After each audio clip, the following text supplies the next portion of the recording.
Le paysage SAP ERP propose plusieurs types d'interfaces utilisateurs.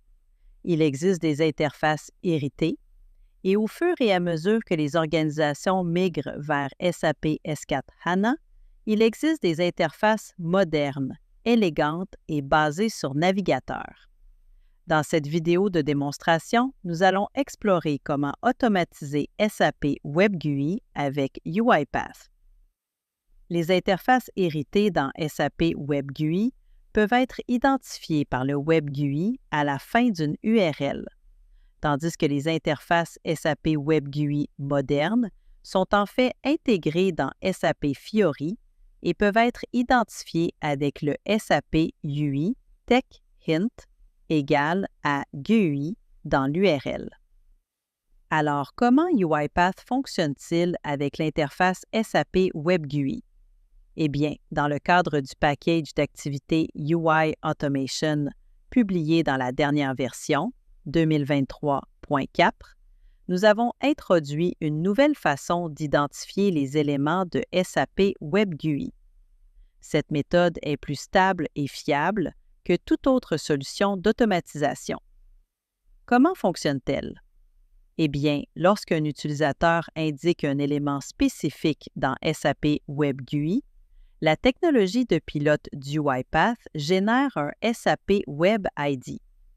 Ce Web ID est plus robuste que votre contrôle web standard et indique spécifiquement l'objet SAP unique. Sur le côté gauche de notre écran, nous avons la transaction Créer commande client VA01 dans le SAP WebGUI hérité. Et sur le côté droit, nous avons la même transaction, mais dans l'écran WebGUI moderne au sein de SAP Fiori. Dans UiPath Studio, lorsque vous souhaitez automatiser une application, choisissez simplement l'activité UI Automation dans notre liste d'activités par glisser-déposer et indiquez l'objet spécifique. Lorsque vous indiquez un objet, vous entrez dans un mode d'écran de sélection, où lorsque vous survolez différents objets, ils sont identifiés par le cadre de sélection. Si je choisis la méthode du type de commande, vous remarquerez que mon SAP WebID est identifié. Je peux également choisir une version floue de ce SAP WebID, la vision par ordinateur IA, qui exécute l'écran à travers un modèle IA, et l'automatisation basée sur l'image.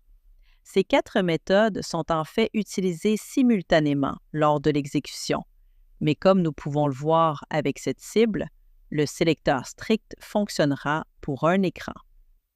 Lors de l'automatisation de SAP WebGUI, UiPath ne fait pas de discrimination ou de distinction entre les interfaces héritées ou modernes. Ainsi, afin de créer une automatisation pour l'interface moderne, je peux prendre mon code exactement identique, le coller et simplement indiquer le nouveau navigateur.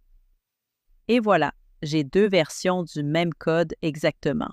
Cependant, l'une interagira avec le navigateur de gauche pour le SAP WebGUI hérité et l'autre interagira avec le navigateur de droite pour les écrans SAP WebGUI dans Fiori. L'approche du UiPath concernant les sélecteurs SAP WebGUI facilite finalement le processus de migration de SAP ECC vers SAP S4HANA. Si les organisations passent de SAP WebGUI à SAP WebGUI dans Fiori, le sélecteur et le processus restent les mêmes. Donc, aucun changement n'est nécessaire lors de l'automatisation avec UiPath. Comparez cela aux outils hérités qui avaient des ID de contrôle web complexes, nécessitant des sélecteurs dynamiques et l'utilisation de variables. La nouvelle automatisation UI d'UiPath est plus facile à comprendre et automatique avec un simple clic lors de l'indication d'un objet. De plus, pour les organisations qui passent de SAP WinGUI à SAP WebGUI dans Fiori, bien qu'il y ait des changements de processus mineurs, le changement de sélecteur est en fait très simple. Vous remarquerez que le sélecteur SAP WinGUI possède un SAP ID, comme décrit ici. Et ce même sélecteur dans SAP WebGUI sera exactement le même, à l'exception qu'il y a un préfixe WND0 au début. J'espère que vous avez apprécié ce rapide tutoriel sur l'automatisation SAP WebGUI. À la prochaine fois. Au revoir.